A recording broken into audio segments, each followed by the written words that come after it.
क्या आप एक अच्छे इंसान हैं? आप कहेंगे हाँ बिल्कुल। आप अपने परिवार से प्यार करते हैं, दोस्तों की मदद करते हैं और कभी किसी का बुरा नहीं चाहते। लेकिन अगर मैं आपसे कहूँ कि आपके अंदर भी एक शैतान छिपा है, एक ऐसा शैतान जो सही हालात मिलने पर बाहर आ सकता है, क्या आप यकीन करेंगे?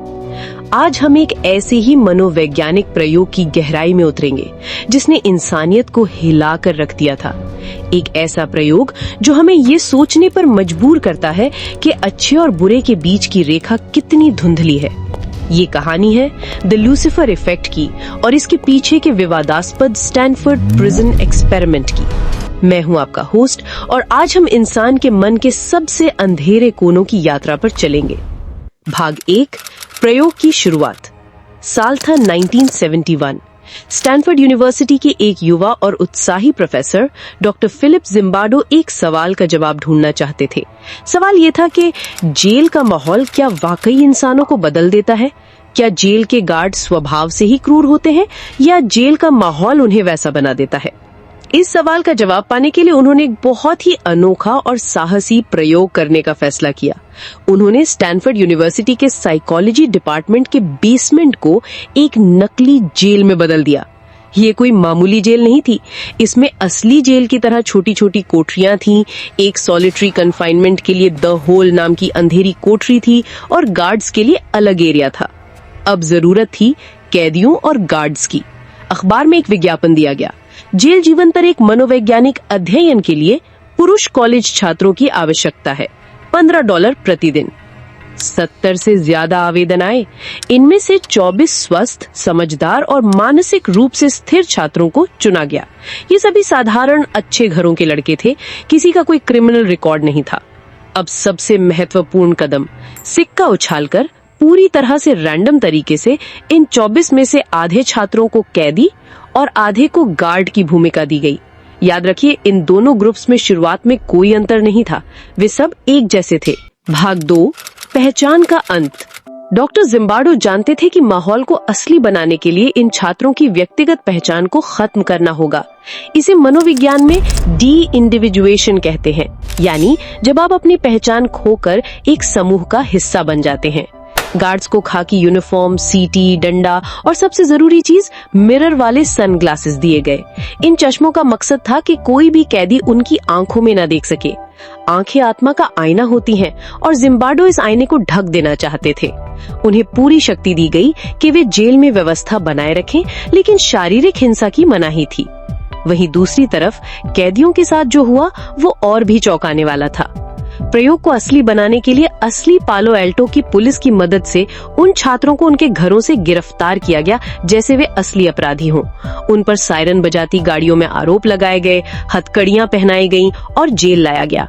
जेल में उनसे उनके कपड़े उतरवा लिए गए और उन्हें एक अजीब सी ड्रेस या यूं कहें कि एक बोरी जैसा कपड़ा पहनाया गया जिसके ऊपर उनका नंबर लिखा था। उनके नाम छीन लिए गए। अब वे कैदी नंबर 819 या कैदी नंबर 8612 थे। उनके पैर में एक चेन भी बांधी गई जो उन्हें हर पल ये याद दिलाती थी कि अब वे आजाद नहीं हैं। पहचान खत्म हो चुकी थी। अब वे सिर्फ गार्ड और कैदी थे। खेल शुरू हो चुका था। भाग 3, नरक के 6 दिन। ये प्रयोग 2 हफ्तों तक चलना था, लेकिन जो हुआ वो किसी ने सोचा भी नहीं था। हालात इतनी तेजी से बिगड़े कि प्रयोग को सिर्फ 6 दिनों में ही रोकना पड़ा। आइए देखते हैं उन 6 दिनों में ऐसा क्या हुआ था। पहला दिन थोड़ा अजीब था। गार्ड्स को समझ नहीं आ रहा था कि वे अपनी शक्ति का इस्तेमाल कैसे करें और कैदी भी इस नई भूमिका को गंभीरता से नहीं ले रहे थे। सब कुछ एक नाटक जैसा लग रहा था। लेकिन रात होते होते गार्ड्स ने अपनी शक्ति का प्रदर्शन शुरू कर दिया।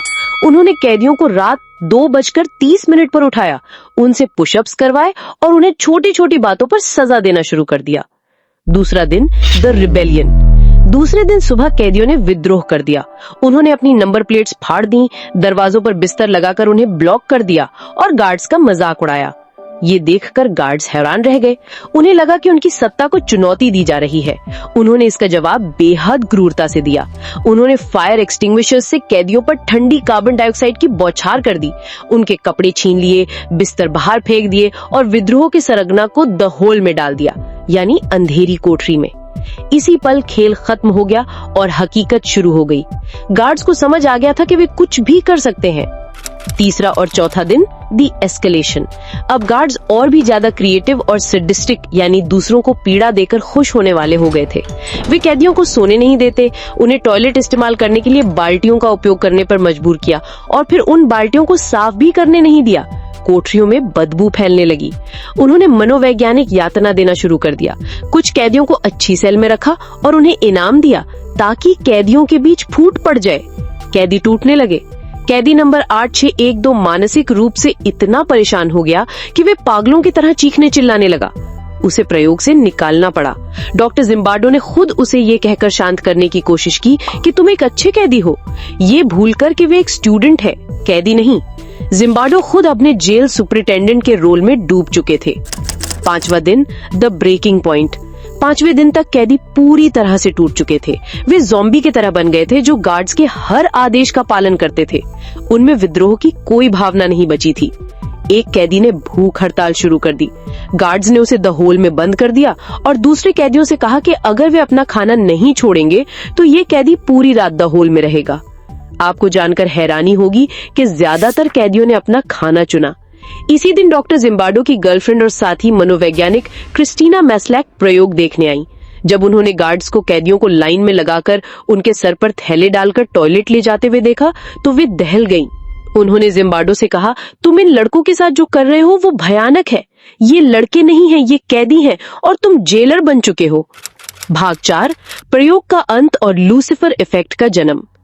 क्रिस्टीना की बातों ने जिम्बार्डो को झकझोर दिया। उन्हें पहली बार इस बात का एहसास हुआ कि उनका बनाया हुआ ये माहौल कितना जहरीला हो चुका है और वे खुद इसका हिस्सा बन गए हैं। अगले ही दिन यानी छठे दिन इस 2 हफ्ते के प्रयोग को तत्काल रोक दिया गया। तो सवाल यह है कि ऐसा हुआ क्यों? वे सब तो अच्छे लड़के थे। यहीं से जन्म होता है द लूसिफर इफेक्ट का। लूसिफर, जैसा कि आप जानते हैं, ईश्वर का सबसे प्रिय देवदूत था जो बाद में शैतान बन गया। जिम्बार्डो ने इसी कॉन्सेप्ट का इस्तेमाल ये समझाने के लिए किया कि कैसे अच्छे लोग भी बुरे बन सकते हैं।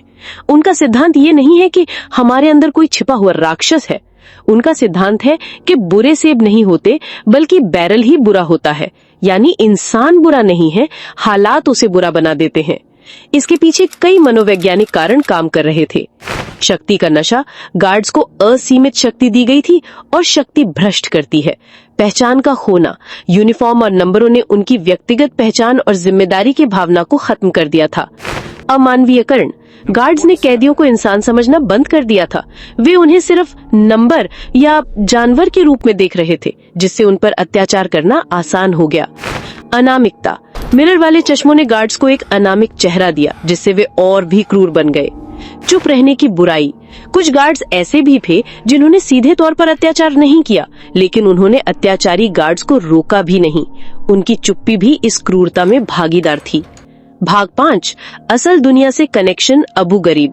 आपको लग सकता है कि ये तो बस एक प्रयोग था, लेकिन 2003 में जब इराक की अबू गरीब जेल से अमेरिकी सैनिकों द्वारा इराकी कैदियों पर किए गए अत्याचार की तस्वीरें सामने आईं, तो दुनिया दहल गई। उन तस्वीरों में वही सब कुछ था जो स्टैनफोर्ड प्रिजन एक्सपेरिमेंट में हुआ था। कैदियों का अपमान, उन्हें अमानवीय करना, यौन उत्पीड़न। डॉक्टर जिम्बार्डो ने खुद इस केस में एक एक्सपर्ट गवाह के तौर पर गवाही दी। उन्होंने तर्क दिया कि उन अमेरिकी सैनिकों को कुछ बुरे सेब कहकर खारिज नहीं किया जा सकता।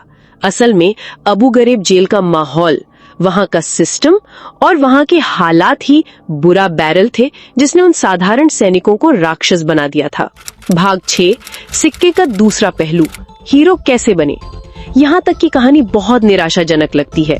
ये हमें बताती है कि हम कितने कमजोर हैं और हालात हमें कैसे भी मोड़ सकते हैं। लेकिन जिम्बार्डो की ये कहानी यहीं खत्म नहीं होती है। अपने जीवन के बाद के हिस्से में उन्होंने इस सवाल पर काम किया कि अगर हालात अच्छे इंसान को बुरा बना सकते हैं, तो क्या ये साधारण इंसान को हीरो भी बना सकते हैं? इसका जवाब है हाँ। जिम्बार्डो ने द हीरोइक इमेजिनेशन प्रोजेक्ट की शुरुआत की। उनका मानना है कि हीरो कोई सुपर पावर वाला इंसान नहीं होता। हीरो एक साधारण इंसान होता है जो उस पल में सही काम करने का फैसला करता है जब बाकी सब चुप रहते हैं या गलत का साथ देते हैं। स्टैनफोर्ड प्रिजन एक्सपेरिमेंट में हीरो कौन था? क्रिस्टीना मैस्लैक वो एकमात्र ऐसी थीं जिन्होंने बाहर से आकर उस सिस्टम पर सवाल उठाया और उसे रोकने की हिम्मत दिखाई। तो आप और हम हीरो कैसे बन सकते हैं? हमेशा हालात के प्रति सजग रहें। पहचाने कि क्या कोई स्थिति आपको गलत काम करने के लिए उकसा रही है। जिम्मेदारी लें। ये मत सोचें कि अगर कोई कुछ नहीं कर रहा तो मैं क्यों करूं। अपनी चुप्पी और अपने एक्शन की जिम्मेदारी लें। अपनी पहचान बनाए रखें। किसी समूह में अपनी व्यक्तिगत सोच को खोने न दें। अन्याय के खिलाफ बोलें। अगर कुछ गलत हो रहा है तो आवाज उठाने वाले पहले व्यक्ति बने, भले ही आप अकेले ही हों। निष्कर्ष। तो चलिए वापस उसी सवाल पर आते हैं जिससे हमने शुरुआत की थी। क्या तुम भी हालातों में शैतान बन सकते हो? स्टैनफोर्ड प्रिजन एक्सपेरिमेंट और लूसीफर इफेक्ट हमें बताते हैं कि इसका जवाब हाँ हो सकता है। हम में से कोई भी उस फिसलन भरी ढलान पर फिसल सकता है। अच्छे और बुरे के बीच की रेखा स्थिर नहीं है, ये बदलती रहती है। लेकिन ये कहानी का सिर्फ आधा सच है। पूरा सच ये है कि हमारे पास चुनने की शक्ति भी है। हम हालात के गुलाम बन सकते हैं या हम उन्हें चुनौती दे सकते हैं। हम चुपचाप खड़े देख सकते हैं या हम हीरो बन सकते हैं। ये प्रयोग हमें हमारी कमजोरी नहीं बल्कि हमारी क्षमता की याद दिलाता है, गलत करने की भी और उससे कहीं ज्यादा सही करने की भी। आपको इस प्रयोग के बारे में क्या लगता है? क्या आप मानते हैं कि हालात इंसान को बदल देते हैं? अगर आप उन गार्ड्स या कैदियों की जगह होते तो आप क्या करते? अपने विचार नीचे कमेंट्स में जरूर साझा करें।